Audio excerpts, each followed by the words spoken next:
Welcome back to Driving Growth, the go-to-market podcast for traditional B2B businesses that are looking to build systems and create predictable revenue, essentially turning their company into a revenue factory. Today is our first episode of season 2 of the show, and we're doing something a little different over the past months. You know, I've had the immense privilege of speaking with incredible B2B business leaders who've shared their insights, their strategies, lessons learned. So we've had guests with diverse backgrounds and industries, tech entrepreneurs, leaders in traditional sectors, executives from media and software, all with the purpose of finding strategies and through lines to help traditional B2Bs figure out their growth strategies. So they've navigated challenges from founder-led sales to digital transformation, highly competitive corporate environments, scaling innovative startups. Their collective wisdom is now part of the fundamental truths of the Driving Growth podcast. And so we wanted to look back. And when I say we've got a guest on this show that's who's been in the background for all of them. We want to look back at these powerful conversations. And what we've found is there's 5 key truths that have emerged consistently.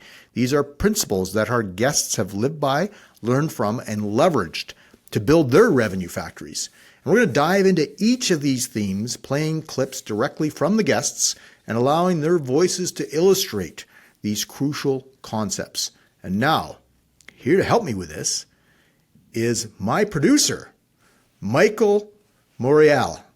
I got your name right, Michael? You got it right. The man behind the curtain. Yeah. So he's been sitting behind for a year now, listening to all these conversations and, stopping me and saying, say this, do this, that kind of stuff. And so here he is front and center sharing the first actual episode of the show. Okay, so there are 5 key truths that we've developed. So Michael, why don't you take it away here? Yeah, so you and I have been sort of keeping track of the themes that kept coming up over and over in these conversations that you're talking about. And these are the things that have emerged as the truths that we've heard from all these leaders. And the first one is really knowing your customer and really knowing your customer. We heard this over and over from just about everybody on the show, that the successful leaders are never people who make assumptions about their customers. They're asking questions all the time. They're listening to their customers. They're validating with their customers in conversation. So deep customer understanding is really, really important to everyone that we've spoken with. And I know it is to you as well, Steve. Yes. Yeah. It's the first thing that you have to do with any go-to-market strategy is seek the truth and understand your customer and understand how they need to be spoken to and what is the message market fit. And that deep customer understanding occurs with conversations that you can have one-on-one with customers. It occurs at trade shows. It occurs with listening to your sales team. It occurs listening to your customer service folks, and really, going through all that voice of the customer to understand what it is that they need, the problem that they need to be solved, and the impact that they're looking to drive.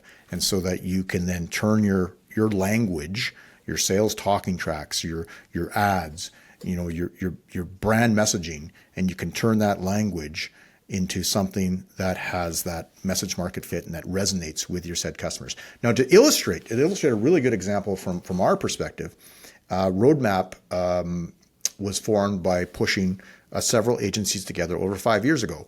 And before we came up with a name, before we came up with who it is that we are, we did customer research and we asked them, what is it that we do for you? And they came back and it's like, well, you solve our problems, you create a plan for us to go forward, you drive change, you make a difference, you hold us accountable, all this kind of stuff. You create a plan. We heard that over and over again. So we understood, total pun intended, that what we do is we provide a roadmap for our clients and we drive change. So when you look at, what our name is, Roadmap, driving meaningful change. Name of this podcast, Driving Growth. That is rooted in customer understanding and the actual words our customers said that we created a new brand around. And that's the power of that deep customer understanding. That's so interesting. I didn't know that about where the name came from. And I wonder, like for people listening to the show, when we talk about customer understanding, it feels like something that you can always do more of. How do you know when you've actually truly understood your customer, or when you need to sort of double down and do more of this work? Well, my personal belief on that, it's a mountain with no top. It never stops. We do customer research every single year. We do it in a variety of methods. From we have ongoing voice of the customer. Now, honestly, with the tools that you have, we have continuous voice of the customer daily. I just saw a message pull up on our Slack channel about voice of the customer that popped in about this is what this customer said, so that everybody is aware of the voice of the customer. So for us, it's an ongoing, continuous understanding that we do. And your customers evolve and change just as the marketplace evolves and changes. So it has to be a function within your customer that you are capturing that voice of the customer, and then you're reusing that information back into what you're doing as an organization. It never stops. Okay, good stuff. Let's take a listen to what some of the guests have had to say about knowing your customer. Early on, we had started doing a customer survey. It wasn't like an online survey, but we did a call out at the end of the year. With our call outs, we got that very crucial middle ground customer feedback where, they were saying the little things like, I don't like that the trucks come in all over the place. You got 5 different loads scattered across a couple months. How do you make that better? And hey, everything went well, except there's a couple pieces still lying around here on the yard, and they said they'd come back to put them on and they didn't. Stuff like that, where the customer would, the average customer is going to take care of it themselves, not make a big stink about it. But when they brought it up, we realized that we were missing something here. So it allowed us to go back to farm, tidy things up, make sure that everything was put away properly. Took some of that information about trucking and took that back to our suppliers and back to our management. And, we made changes from there. It's really interesting when you ask the question, have you talked to your client? Have you talked to the end user? Right? First, before you even talk about go to market. And it's really fascinating how many people are like, well, no, but I think that they're good. I think. And as soon as you hear think, stop thinking and go talk. Right? Because then you validate. And if you have validation, then you can get into go to market because you have a real need that you're solving for. Right? But until then, you're assuming. And we all know what the statement of assumption is, right? Always, always, always start with active listening, because active listening is always a gap in every single sales organization that I have ever personally led, that I have trained, that I have done consulting work for, advisory work. But if you don't have something like active listening nailed, it's pretty impossible to run a good discovery meeting, to do a good needs analysis. And so by teaching it with around a top of funnel excellence question, I do think it has really positive knock-on effects to the work being done. Okay, so that was some past guests from the show talking about customer understanding and knowing your customer. For audio listeners, that was Brett from episode 10. We had Robbie from episode 4 and Leslie from episode 12. Let's now move on to the second truth that we heard emerge in all these conversations that we had, and that is specialization. I think there's the temptation for business owners when they're trying to grow, especially, to try and be everything to everyone. And what we heard from the executives that we've been speaking with on the show is the companies who are truly good at scaling, at growing, are the ones who are able to narrow their focus and get really, really good at their one niche, their one very specific thing. And especially when you're trying to grow, the temptation is to try and do everything. And it takes a certain amount of discipline to really focus on the one thing to grow the most value. Steve, no one knows specialization like you. So where do you stand on this? So it's specialization is an interesting concept because you can specialize on a type of customer and then you build your services around meeting that specific customer need. You can specialize on a specific service that then can meet different types of customers, right? So you got to be aware of a little bit of that nuance, right? So it can be service, it can be vertical, that sort of thing. For Roadmap, we've done both. we're specializing on a specific skill set or service set with married to a specific customer. And it's gone hand in hand where, we've looked at what this specific customer that we serve best is, and then what it is that the services that they need. And as you get more and more in-depth understanding of that customer, feeding off the first stuff, you get better at knowing what the services are that they need. So that specialization keeps going down a path. And the danger for entrepreneurs is like you go down this path, and then what happens if that market gets disrupted? That could be arguably a task. But I mean, today's world is there's so much market opportunity that any niche can be quite vast, and you get better and better at it. And that's the first way to scale and to grow and to best serve your customers is that niching down on a specific thing. Now, the challenge for when you're starting out, or even if you're established, is to know, well, what is your niche if that's not quite clear to you? And that goes back to what we just talked about, is understanding your customers. And so when you start to look at who it is that you best serve, and then what it is that you do to best serve them, that sort of tells you who your niche is if you haven't really thought about it really, really hard. So it will, if you're a surviving and perhaps not entirely thriving, but surviving business, so you've got services, you've got products, you've got clients, your niche is there, whether you know it or not. And the challenge is to find it and to marry those two together and then get that deep specialization. And of course, the advantage of it is that you build competitive advantage because you've specialized and you do things that nobody else in the world can do because you've got such in-depth knowledge about the impact you can make for that specific customer. You're right. This is directly linked to knowing your customers and knowing what they're looking for. And that's not to say that you can't try new things either. Of course, yeah. But it should hopefully be rooted in customer understanding.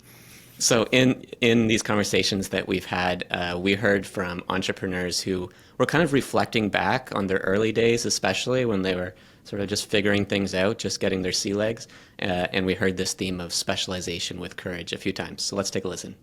What I think is often overlooked, but is very, very valuable, is the power of specialization.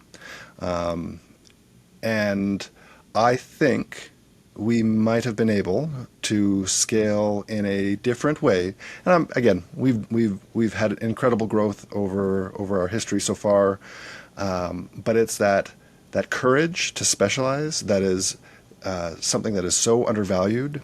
And if I look back, I'm a typical entrepreneur. I want to do so many different things. I want to have so much impact, and so forcing ourselves to be able to be focused can be a superpower on its own. Stick to what you're good at, and maybe not don't stray from it, but surround yourself with opportunities that stick to your core competencies. So that is historically how we've looked at growth when we've been trying to drive it ourselves. Where we've been identifying, we're really good with this one customer. Who are their competitors? Who's also in that market? Who supports them? Who do they support? Are they someone that we can reach out to start working with as well and try to grow vertically with them, or organically with that existing customer? What else are they doing? That type of thing. We heard a few clips there talking about specialization with courage. That was Sam Jenkins from episode 6 and David Koss from episode 18. Which brings us to the next theme that we heard in all our conversation with sales leaders over the course of the first season of the show. And this one I called Sales is Service. We heard over and over again that the old school idea of sales being about pressure and tactics and persuasion is something that is more than out of date. And those who are successful today in the sales industry are all about building relationships and coming up with outcomes together with the customer, guiding them to the right solution. So Steve, this is a song that you've been singing since the very beginning. Not a new idea, but one that is certainly very important. Well, yeah, and I'm gonna. And this was, you came up with the name of that, Sales as a Service. So I agree with that. And what I got to say is, though, I do push back that sales is a science. And professional sellers understand the science, and they understand psychology to help enable buyers to make decisions. Okay. But as you said, the old school tactics and that kind of stuff don't necessarily work. Although you could argue that you obviously have to have an offer that attracts people so that you can leverage that psychology and do that kind of stuff, which is an old school tactic. All that said and done, modern sellers use sales as a science. They understand the psychology. They approach things from not the seller's journey, but the buyer's journey. So that's where you get that pickup of it's a service. And really, it's a collaborative process to create the desired impact of whatever it is that you're selling, being a product or a service or software or whatever. There has to be a collaborative impact being created. And therefore, then it becomes a partnership. And then it becomes an account that can be optimized for mutual growth. And that's really where full cycle sales now has to occur, because the old school tactics of you get somebody through one stage to another stage to another stage, and it's all pressure to get through the stages. That's not the buyer's journey. That's a seller's journey that's optimized for scaling and numbers and all that kind of stuff, where when you have full service sales, they really do think about the impact they're creating with the client, and they do it through at the buyer's stages. So they really work within the buyer's journey as opposed to a seller's journey. So that's what I see happening in all these conversations, and that's where I think the big pivot in 2026 is that we're going to see is the comeback of full cycle sales of that professional seller. So this was a hot topic, I think, in probably every single conversation that we had with guests on the show in the first season. So let's take a listen to a few of them now. So I kind of feel like life has always been about selling, whether it's yourself, a product, a service, and through every course of the ways that I've worked in different markets, different fields, different areas. My skill sets continually evolve, but the one thing always held true, it starts with relationships. That I very much had it set in my head, like as a child of the 80s and 90s, growing up on like Glengarry Glen Ross and Wall Street and Boiler Room and all of that just like super toxic narrative around sales type of media, that sales was a profession that was about scamming people and manipulation and lying and maybe even stealing. And in those first few weeks on the job, I realized it was quite the opposite. That the salespeople that were most successful were the ones that were most benched in caring deeply about the outcomes that their prospects were getting and making sure that those were positive outcomes. I think the perception associated to sales is what I didn't like. And once I changed that perspective and truly understood that you're just helping people, you're providing a service, you're not selling anything. Like you think of sales, it's the used cars and the photocopiers and all that stuff, of which I've sold one of those. And it really is something that you're not selling. You're just there to build relationships, help people when they've got challenges. And as soon as I changed that mindset around what truly sales is, and there's a negative, connotation and perception still to this day associated to it, but it's the one area that connects and unites every single business. Okay, you just heard a few thoughts on sales is service and that partnership between buyer and seller. We heard Lenny from episode 16, Leslie from episode 12, Robbie in episode 4, all talking about their takes on that topic that has surfaced as a big theme so far that we've heard.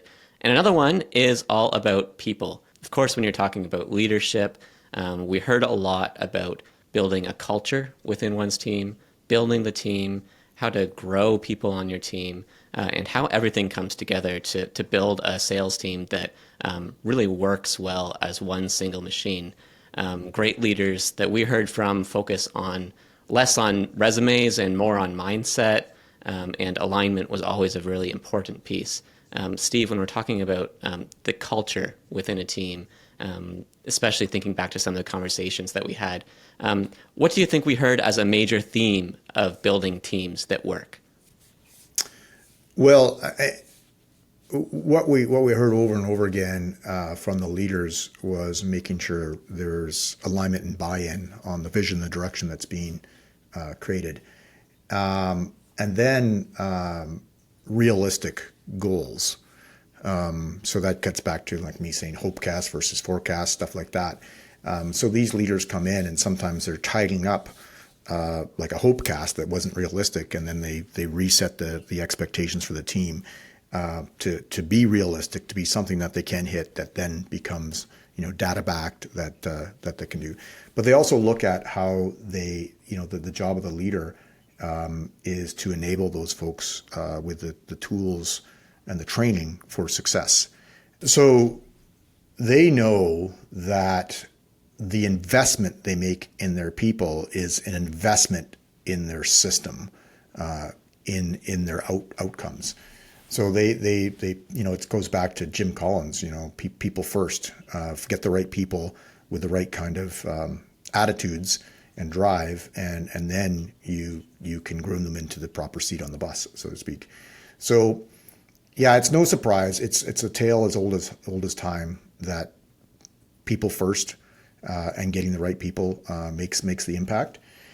What I would say is that these leaders that come in and inherit a sales team, they really have to look at what's needed for the various different roles within the sales team, analyze where people fit, and they've got stuff that they have to sort of sort through to figure out. But that's the first thing that a leader does before they even start to. And I'm going through this right now with one of our partners. We've got a new sales leader, and they're looking at people first before they're even looking at systems. So people first always is one of the biggest drivers of success. It does take a while, and it's something that's on the minds of leaders a lot, which is why I think we heard it so many times in our conversations. So let's go back and listen to a couple clips. My passion isn't necessarily about building companies, although that is an output. My passion is really around building teams and helping people do really great work. And that's what drives me on a day-to-day basis here as we continue to scale Punchcard and as we build more organizations like Standard Field Systems.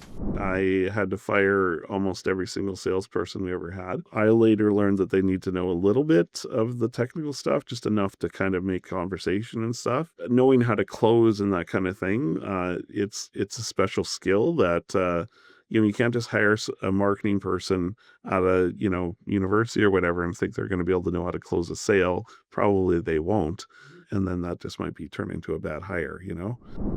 I've kind of developed my own thoughts around what makes the ideal candidate to join my team in a revenue building capacity, and I like to think that pedigree, experience, that type of stuff, it's not as important to me as humility, thirst for knowledge, and desire.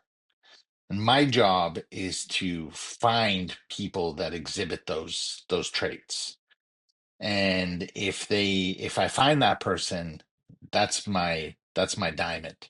And they may require some polish, and they may require some attention, and someone to whip them into shape, but they're gonna be great in the end. If you're a leader, just be authentic, care about people authentically. You can drive results, and also, as you said, be compassionate, and understand that it's your role as a leader to have positive impact on these people. Because, I'm going to go away, but my goal is to make sure that the organization is well trained and can take all this stuff on. And I'm excited by it. These days, I've been CEO for about 3 years now.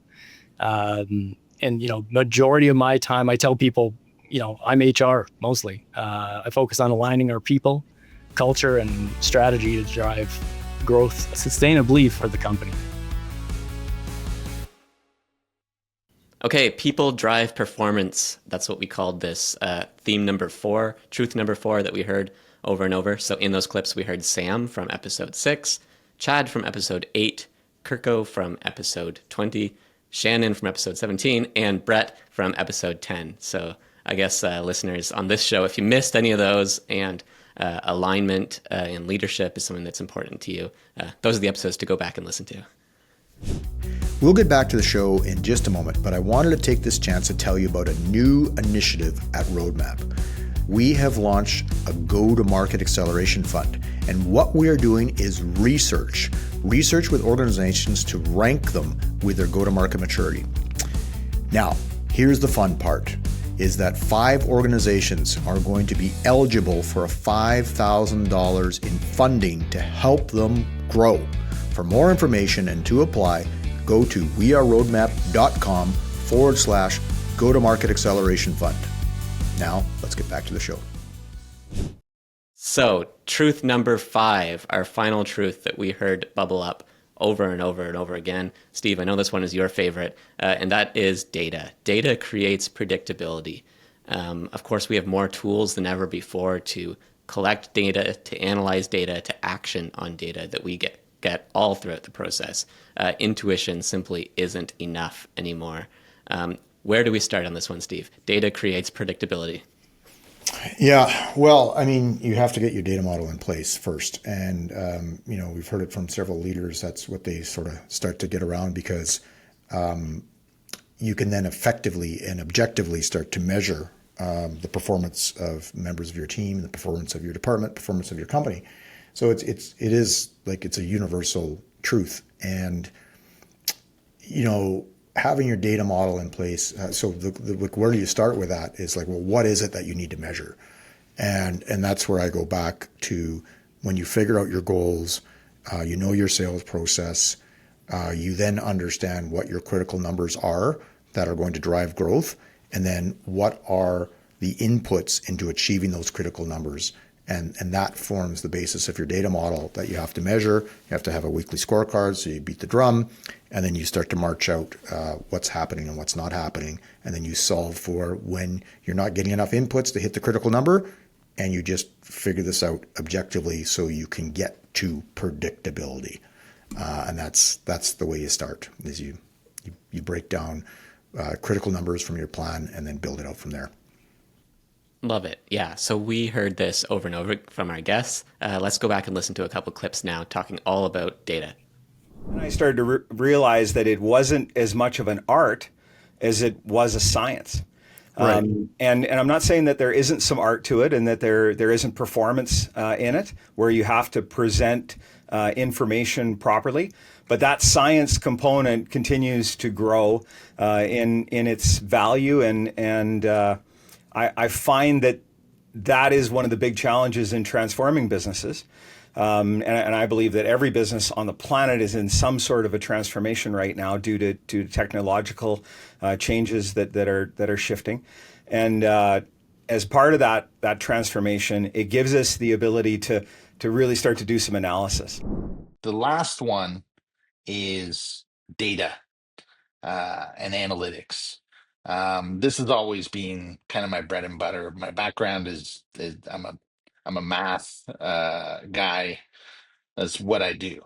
The ability to see trends, to adapt to the changing world, to adapt to changes in what our clients want. It has really been a blessing for us. It's been great, and it all comes back to being able to look at the data, analyze it, move quickly and decisively based on what we see.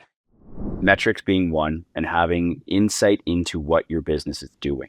It's amazing, and I know we've talked about this, how many organizations don't measure what they're doing.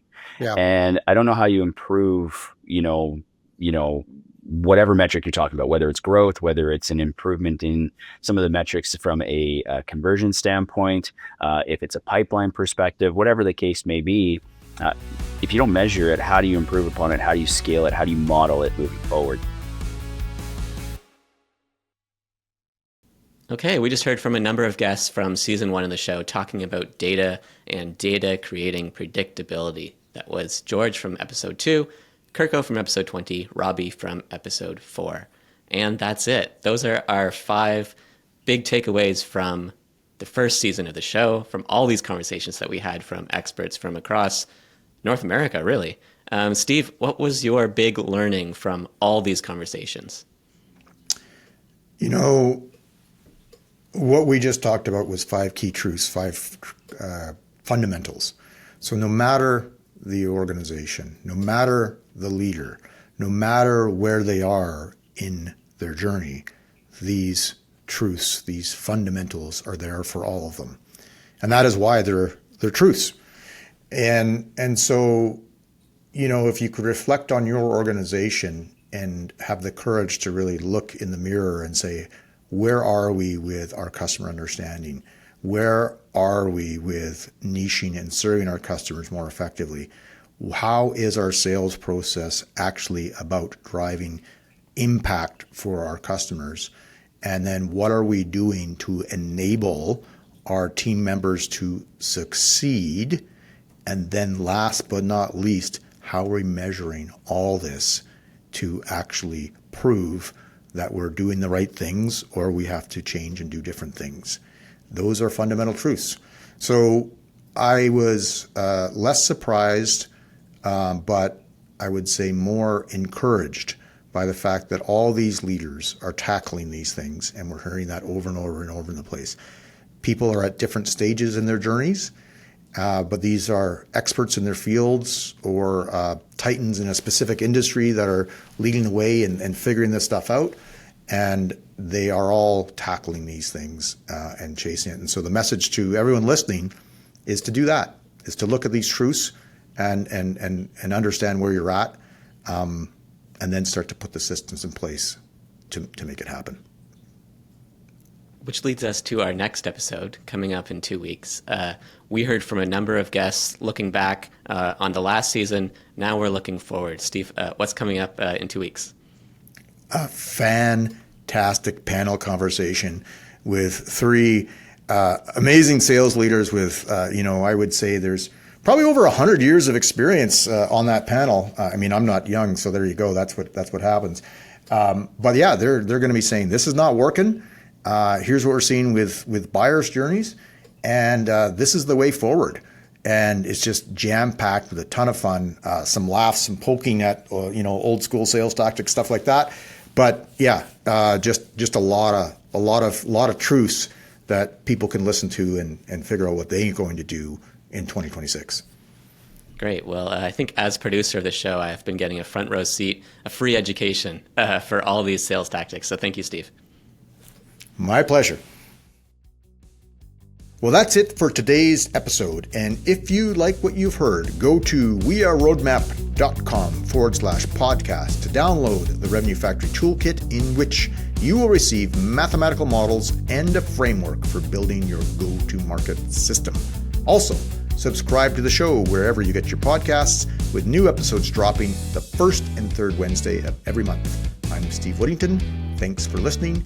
Keep building your Revenue Factory one brick at a time.